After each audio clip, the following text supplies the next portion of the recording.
Hi guys, my name is Ravina and this is Interesting Random Facts Academy Football, and today we're going to talk about the Football Anonymous Society, the staff, specifically with the club Cruzeiro.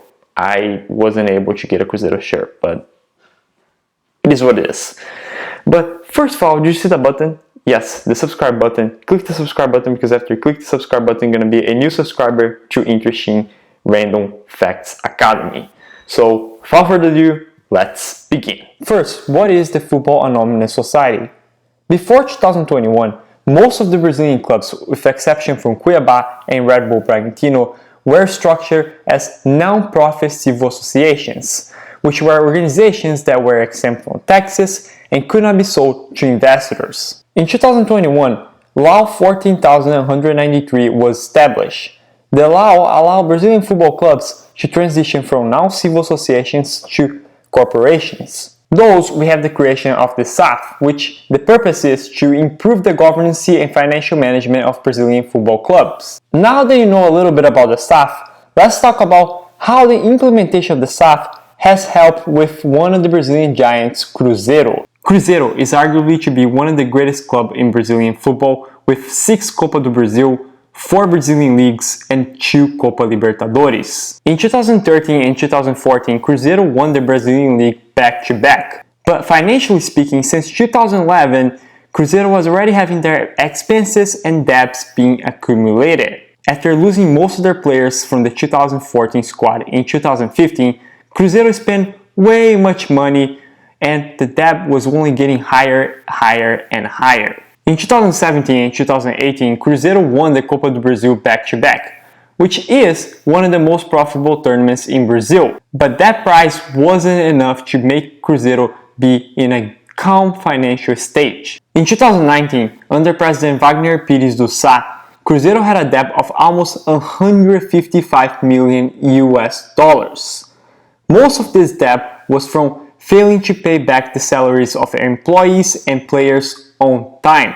The bad financial management of Cruzeiro later affected the performance of the team on the pitch, and in the same year, Cruzeiro finished in 17th place in the Brazilian league, getting relegated for the first time. Chaos was everywhere in Cruzeiro, financial, management, and on the pitch. According to Cruzeiro's head coach from 2016 to 2019, Mano Menezes, he states in the podcast from YouTube channel Duda Garbi that Cruzeiro didn't have money to pay for the food. And in 2020, Cruzeiro finished in 11th place in the second division with a squad that had a team payroll of $21 million.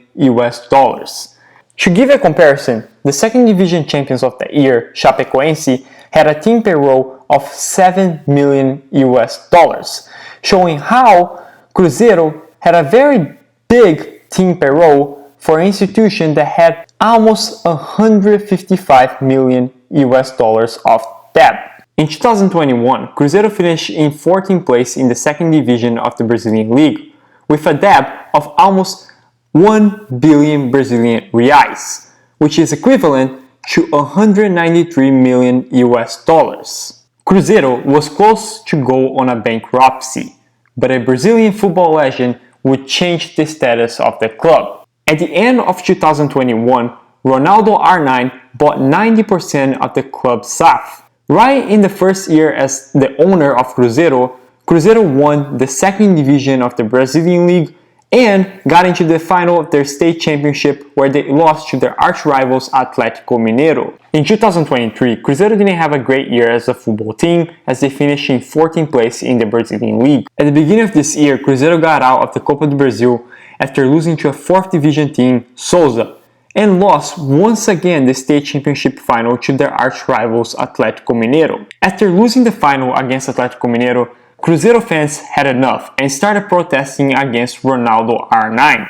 Ronaldo, being a smart man and knowing his image as an icon for Brazilian football, decided on April 29 of this year to sell Cruzeiro for $116 million to Pedro Lorenzo. Lorenzo is the creator and owner of the franchise Supermercadosbh, which is the 5th largest supermarket franchise in Brazil. The franchise has been Cruzeiro's sponsor since 2015 and became Cruzeiro's master sponsor in 2020. Lorenzo has also helped Cruzeiro a lot through those tough situations that the club faced by banking the players and employees in 2020 and financing the renovation of Cruzeiro's training facility Toca da Raposa 2. Despite Ronaldo's time at Cruzeiro not being the most victorious time of the club on the pitch, Ronaldo has definitely helped the club to be in a better financial stage. According to a Brazilian journal, O Tempo Sports, Cruzeiro has reduced its debt to 160 million in 2023. Those includes tax and fiscal debt. Cruzeiro is not the only club in Brazil that has faced bad management from a combination of many different presidents. A lot of other bigger clubs such as Corinthians, Santos, Vasco da Gama and so on had presidents and staff that treated their institutions as if it's their Disneyland where they can do whatever thing they want. Therefore, every Brazilian football club needs to have competent people in charge of their club, and the SAF is here to help with that. The case with Cruzeiro is a perfect example of how failing to pay on time and mismanagement can almost kill a club. Cruzeiro is also a perfect example of how the implementation of the SAF can bring the club back to life, both financially and on the pitch.